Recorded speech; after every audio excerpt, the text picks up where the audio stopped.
Decíamos que Israel tuvo un tiempo, tuvo su desde y su hasta. Igualmente la iglesia tiene un desde y un hasta. La iglesia en el tiempo en que estamos comenzó en el día de Pentecostés. Antes del Pentecostés, antes de la cruz, no existía la iglesia, porque el programa que había de Dios en esa época era para Israel. Cumplido el plazo que Dios le dio a Israel, porque Él vino finalmente a buscarlos, Él vino a buscar y a salvar lo que se había perdido. A lo suyo vino, los suyos no le recibieron, pero a los que le recibieron les dio potestad de ser hechos hijos de Dios. Antes de la cruz, bajo el ministerio de Juan el Bautista, Jesús y los apóstoles, según se narra en los evangelios, el mensaje iba dirigido exclusivo a Israel. Después de la cruz, porque usted ve en Mateo capítulo 10, Mateo 15, cuando tanto los apóstoles como Jesús se dirige solo a Israel. El capítulo 4 de San Juan, Jesús le dice a la mujer samaritana: ustedes adoran lo que no saben. Nosotros adoramos lo que sabemos porque la salvación viene de los judíos. Entonces era el tiempo de ellos. Pero note usted que después de que Jesús resucita, ya el mensaje no se limita a Israel, sino que dice: vayan por todo el mundo y prediquen el evangelio a toda criatura. El que creyere y fuere bautizado será salvo. Hechos 1:8 dice: pero recibiréis poder cuando haya venido sobre vosotros el Espíritu Santo, y me seréis testigos en Jerusalén, Judea, Samaria y hasta lo último de la tierra. Pedro en el Pentecostés dijo en el capítulo 2, verso 39, porque para vosotros, a Israel, es la promesa, para vuestros hijos, Israel, y para todos los que están lejos, también Israel, que están en la dispersión. Y termina diciendo: y para cuantos el Señor nuestro Dios llamare. El mismo Pedro, en Hechos 10:43, en la casa de Cornelio, dijo: de este dan testimonio todos los profetas, que todos los que en él creyeren recibirán perdón de pecados por su nombre. Note la expresión: que todos los que en él creyeren. Cuando Pedro da el informe en el primer concilio de Jerusalén con respecto a la conversión de los gentiles, uno de ellos, Jacob, se levanta en el concilio diciendo: con esto concuerdan las palabras del profeta cuando dijo que Dios visitaría a los gentiles para tomar de ellos pueblo para su nombre. Eso ocurrió en el día de Pentecostés. Comenzó la nueva era de la iglesia. En el capítulo 10 comienza entonces el programa de Dios con los gentiles, donde Dios mezcla gentiles con judíos para convertirlos en un solo programa llamado la iglesia. La iglesia ya no se conforma de solamente una nación, sino de judíos y gentiles. Ya es un misterio que los profetas del Antiguo Testamento no sabían y que aún los apóstoles al comienzo no lo entendieron, pero que estaba dentro del programa de Dios, una iglesia. Esta iglesia comenzó en el día de Pentecostés y ha perdurado por más de 2000 años. Lo que yo quiero decirles, hermanos y amigos, es que este tiempo que le corresponde a la iglesia también va a tener un final. Porque después de la iglesia, después de que la iglesia sea arrebatada, habrá otro tiempo y otro periodo que no corresponde a la iglesia. Por eso nosotros como iglesia tenemos que aprovechar el tiempo en que vivimos. Pero además, tenemos que conocer que la única esperanza que tiene la iglesia es el arrebatamiento. No existe otro. La iglesia no puede esperar la gran tribulación porque no es el tiempo de la iglesia. Jesús habló de ello. El tiempo se ha cumplido. El reino de Dios ha llegado. Arrepentíos y creed en el evangelio.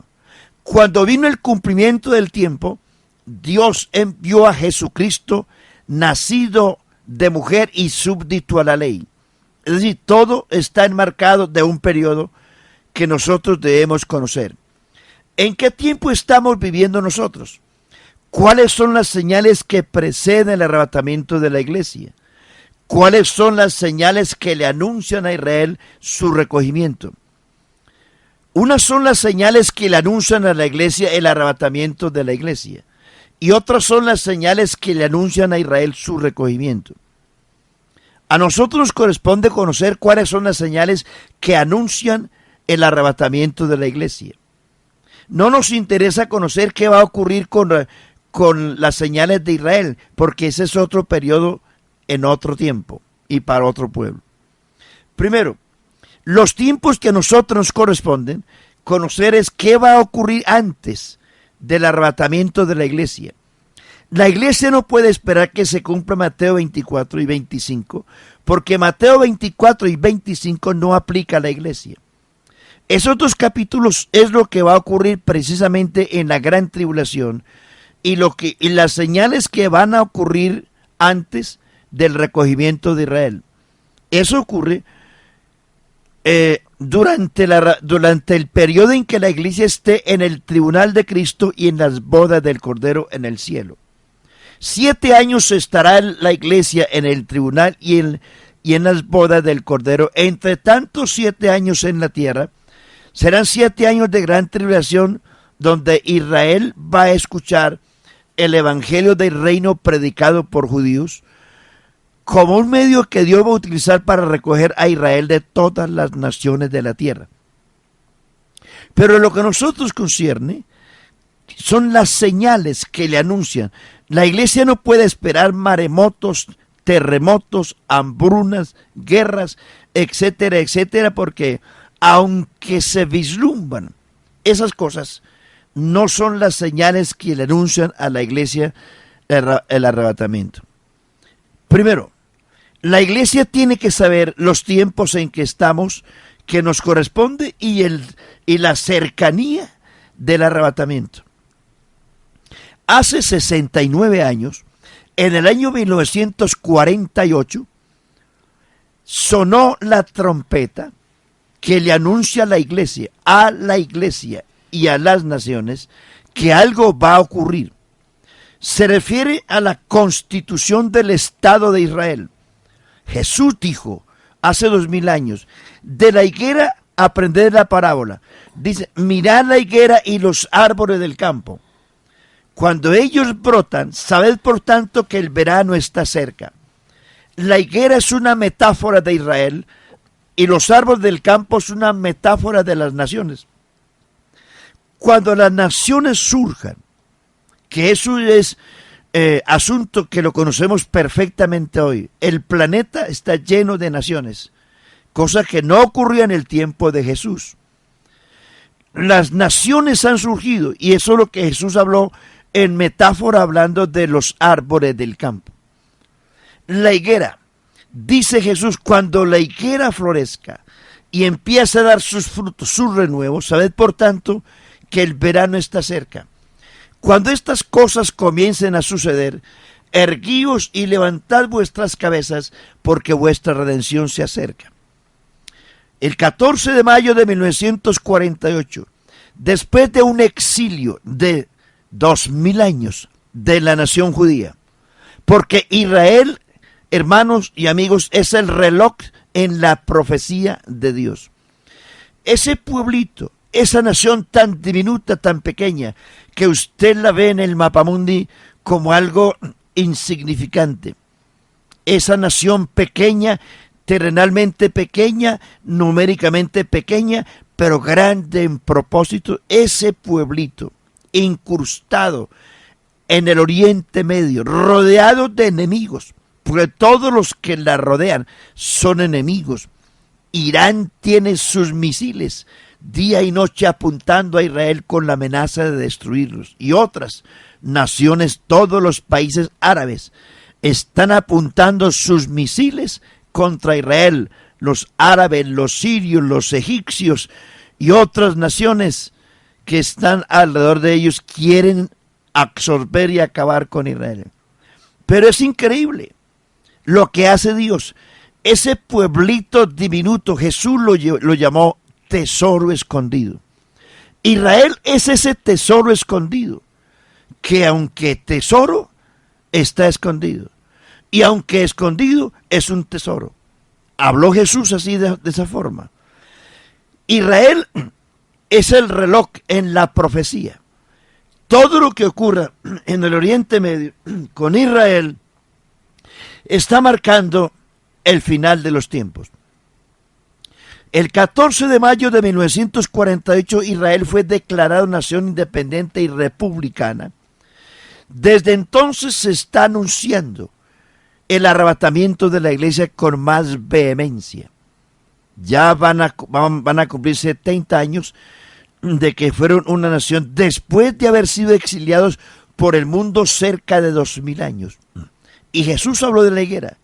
Cuando esa higuera florezca, a saber por tanto que el verano está cerca. Esa trompeta, hermanos, nos está sonando hace casi 70 años.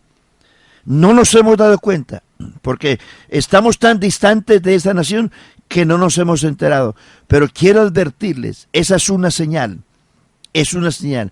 No piensen en guerras, maremotos, terremotos, hambruna, etcétera, etcétera, etcétera, porque a nosotros, a la iglesia, nos cobían otras señales. Segundo, el surgimiento de las naciones que se han levantado dominando, llenando la tierra y dominando la tierra, es una señal del pronto regreso de Jesús por la iglesia. Tercero, el regreso de Israel a la tierra en incredulidad. La Biblia dice en Ezequiel 20, Ezequiel 20, Jeremías 30, Jeremías 31, Ezequiel 36 y 37, está hablando del recogimiento de Israel. ¿Cuántos años hace que ocurrió eso? En la época de Moisés. Deuteronomio capítulo 30, los primeros 4 versículos, dice la Biblia que Israel sería llevado a todas las naciones del mundo. De manera que cuando Jesús dijo que Israel sería esparcido por el mundo, ya Moisés lo había dicho 1500 años antes. Dios conoce el fin desde el principio y Dios llama las cosas que no son como si fuesen. La iglesia, aunque no ha sido glorificada, Dios la vio glorificada desde antes de la fundación del mundo. En Deuteronomio capítulo 30 dice la Biblia que Moisés le dijo a Israel que serían esparcidos por todas las naciones del mundo, pero que luego serían recogidos igualmente de todas las naciones del mundo y recogidos de nuevo a su tierra. Es importante saber que mientras Israel esté esparcido por el mundo, los pactos que Dios tiene con ellos no se cumplen. Dios tiene con Israel 4 pactos por los cuales Él viene a cumplirlos. Por eso es importante saber que lo que Dios dice es verdad y Él cumple su palabra porque Él es Dios. Él le dijo a la iglesia que vendría por ella. San Juan capítulo 14. Por eso hay que creerlo porque Jesús lo dijo. Y Él dijo a Israel que vendría a cumplir los pactos que pactó con los profetas y los patriarcas del Antiguo Testamento. El primer pacto que Dios viene a cumplir con Israel es el nuevo pacto, que se cumplirá al final de la gran tribulación. Israel tiene que entrar en el pacto de Dios y convertirse de todas sus idolatrías y de todas sus maldades que ha cometido. El segundo pacto que Dios cumplirá con Israel en el futuro es el pacto palestino, que ellos recibirán la tierra prometida como herencia, que Dios prometió a Abraham, pero que nunca la tomaron. Cuando Josué entró a Canaán, la tierra prometida, él solo conquistó unas pocas naciones, pero quedaron en vilo otras. Las promesas de la tierra prometida a la nación son varias naciones que ellos no tomaron, y que esas mismas naciones que no tomaron se convirtieron en naciones torturadoras contra Israel. Ese se llama el pacto palestino. El tercer pacto que Dios viene a cumplir con Israel es el pacto davídico. Israel tendrá un rey, un reino, un trono, una tierra y una nación. El cuarto pacto que Dios hará con los judíos es el pacto abrahámico, que Israel será gobernante de todas las naciones del mundo en el futuro. Pero bueno, eso corresponde a ellos. Lo que corresponde a nosotros es que Israel está regresando. Desde el 48 Israel comenzó. Cuando fue declarada nación independiente, solamente habían 100,000 judíos en Tel Aviv. Jerusalén no era posesión de los judíos. Desde ese entonces a esta parte han regresado a Israel entre 5 y 6 millones de los 15 millones que hay regados por el mundo. Es decir, que Israel está regresando. Pero la Biblia dice que ellos regresarán a su tierra en incredulidad. Ellos con respecto al Evangelio son enemigos. Por eso dice Pablo en Romanos capítulo 11, versículo 25. ¿Qué ha acontecido a Israel? Endurecimiento en parte, hasta que haya entrado la plenitud del Evangelio en los gentiles. Luego todo Israel será salvo. Como está escrito, vendrá de Sión el libertador, que apartará de Jacob la impiedad. Y este será el pacto que yo haga con ellos, cuando quite sus pecados. Ese es el nuevo pacto, cuando quite sus pecados. Así que en cuanto al Evangelio, los judíos son enemigos por causa de vosotros, pero en cuanto a la elección, ellos son muy amados por causa de los padres, porque irrevocables son los dones y el llamamiento de Dios.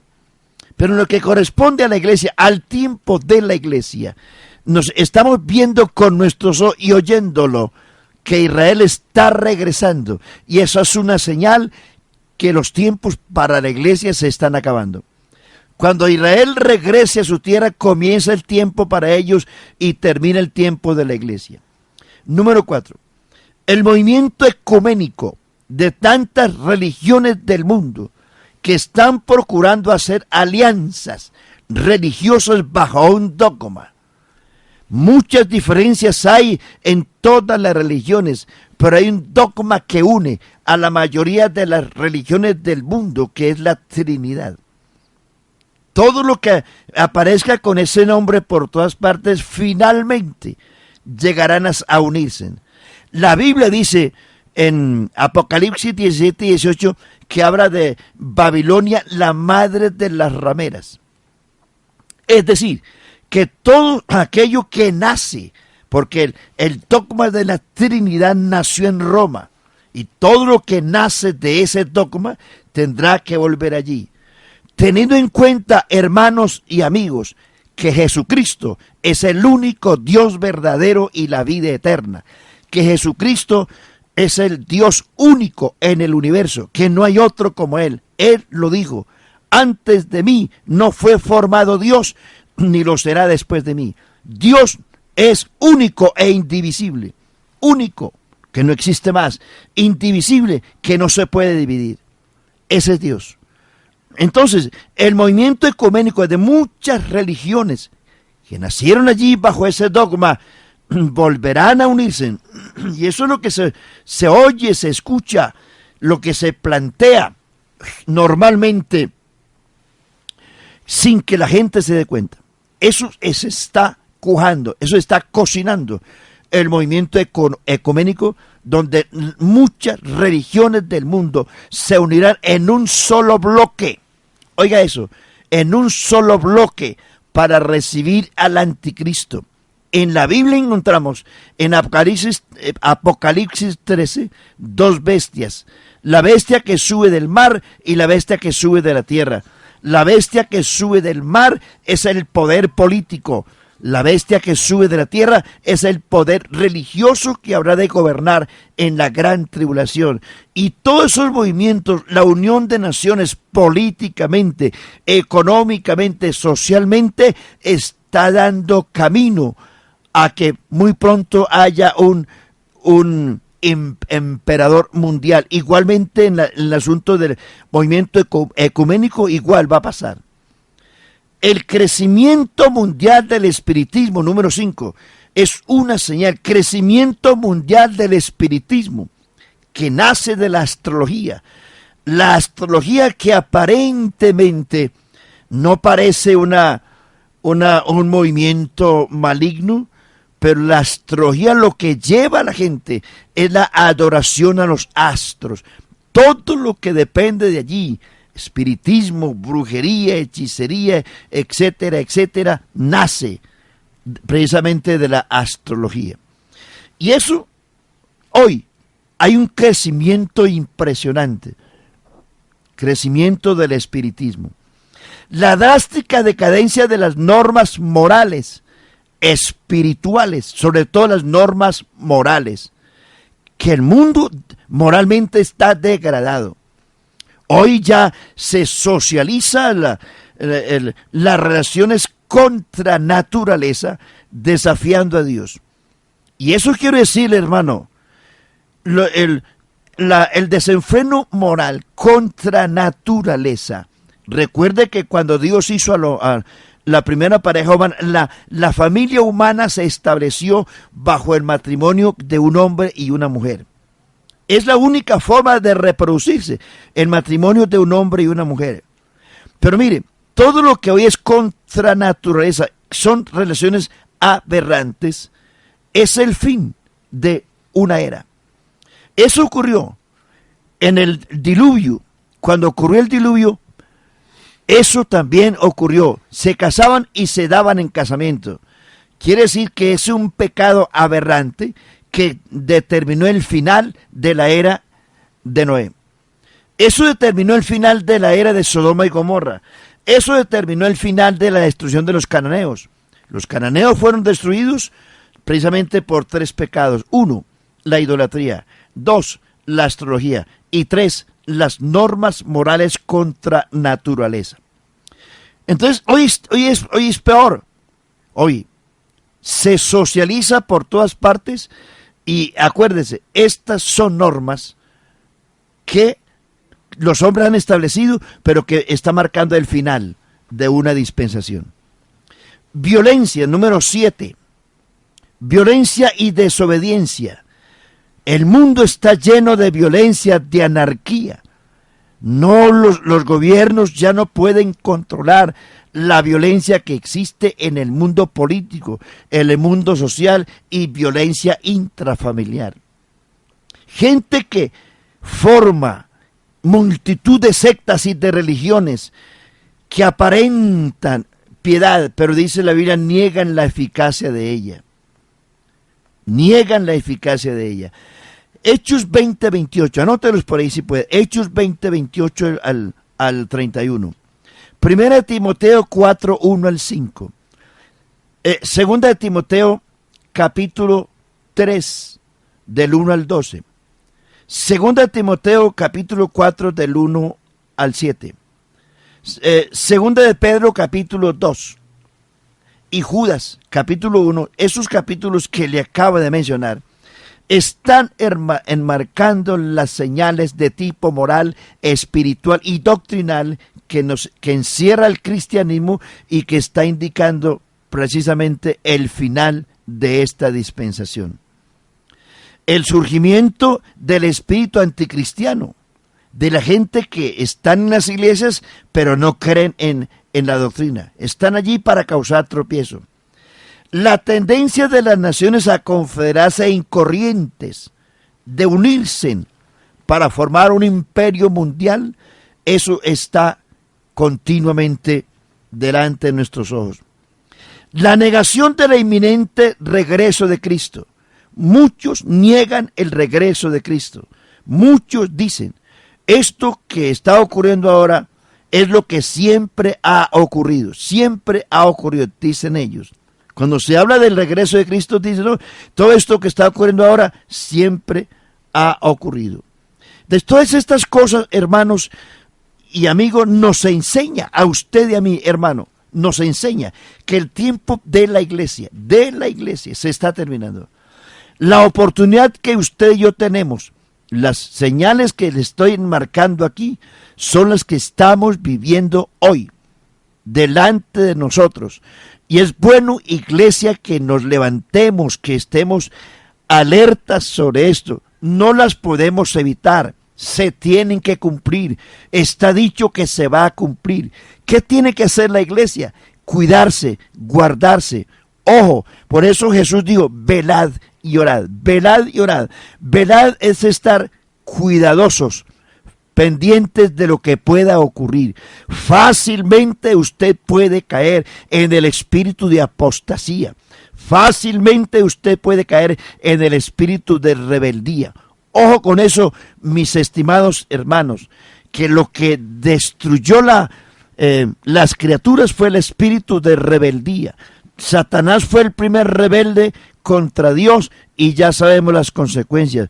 Por eso, iglesia, hay que mantenernos fieles a la doctrina, mansos y humildes como Cristo nos enseñó, dentro del ordenamiento del respeto y la sujeción a la doctrina y a las autoridades.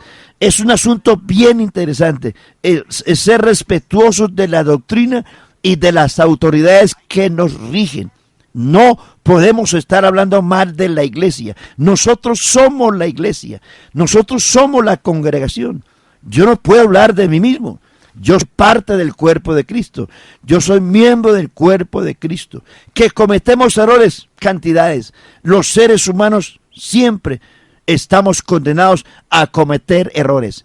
Pero, hermanos y amigos, la doctrina no tiene errores. Cristo no tiene errores.